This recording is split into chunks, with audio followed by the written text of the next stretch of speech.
Hello दोस्तों, कैसे हैं आप सब लोग। आशा करती हूँ अच्छे होंगे। हमारी आज की कहानी का नाम है इज्जत।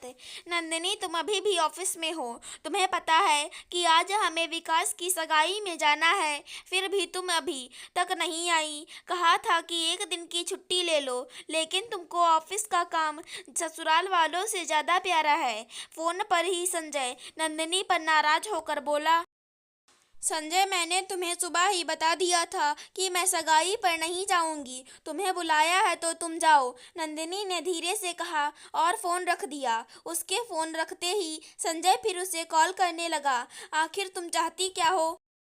सबके सामने तुम मेरी इज्जत का तमाशा बनाना चाहती हो। सोचो, छोटे भाई की सगाई हो रही और इकलौती भाभी पहुंचे ही नहीं तो उसके ससुराल वाले क्या सोचेंगे। क्या सोचेंगे और क्यों सोचेंगे। अरे, दूल्हे की दुल्हन है, दोनों के ससुराल पक्ष से सास ससुर और भाई है ही, तो भाभी को कौन पूछेगा। आप बेकार की बात मत सोचिए और जाइए। अरे हाँ, आपकी ड्रेस प्रेस करके बेड पर रखी है, अच्छे से तैयार होकर जाइएगा। नंदिनी ने अपने मन के रोष को दबाते हुए कहा, मैं जानता हूँ तुम यहाँ क्यों कह रही हो। देखो नंदिनी, इस बारे में हम बाद में नहीं, कल ही बात करेंगे और मैं खुद मम्मी पापा से कहूँगा।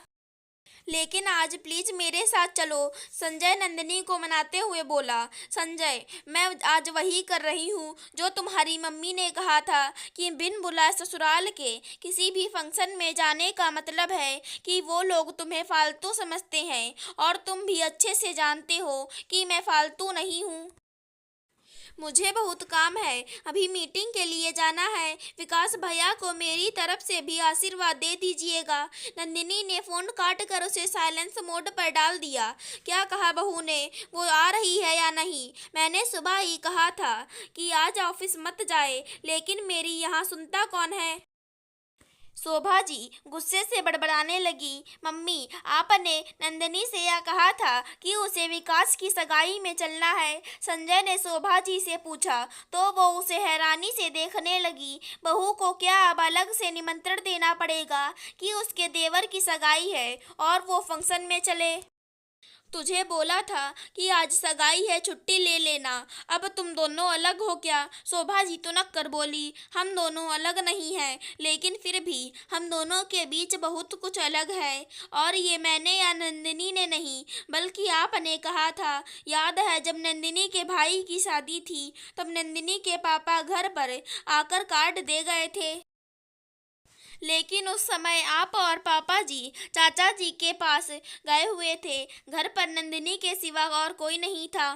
शादी की तैयारियों में वो फ़ोन करना भूल गए और हालात भी कुछ ऐसे बने कि हमारी फ़ोन पर बात नहीं हो पाई। तब आपने मुझे नंदिनी के साथ शादी में नहीं जाने दिया।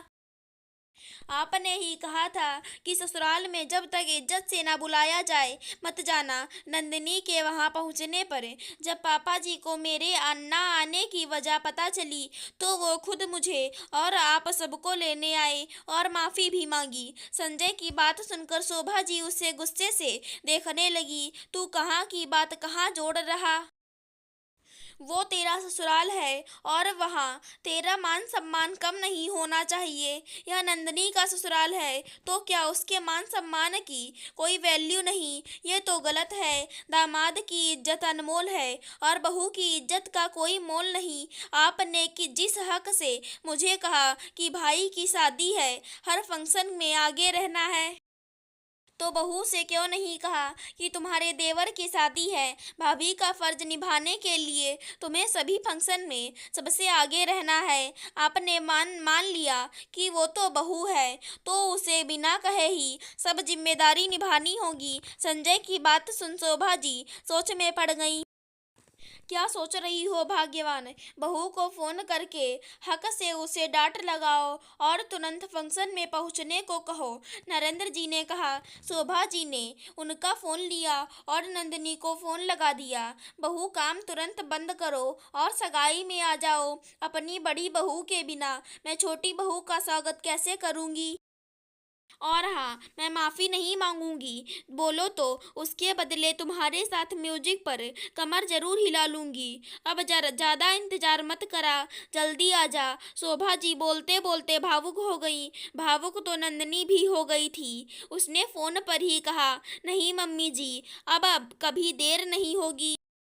दामाद की इज्जत का ख्याल रखना अगर ससुराल वालों का फर्ज है तो यह फर्ज बहू के लिए क्यों नहीं। बात अगर बराबरी की है तो बिना बुलाए बहू भी ससुराल के फंक्शन क्यों अटेंड करे। वो यह नहीं कहती कि उसका मनुहार करें, वो तो बस यही उम्मीद करती है कि एक बार प्यार से बोल दें कि सब तुम्हें ही करना है क्योंकि तुम्हारे घर का फंक्शन है। अगर हमारी आज की कहानी पसंद आए हो तो चैनल को सब्सक्राइब करें। धन्यवाद दोस्तों।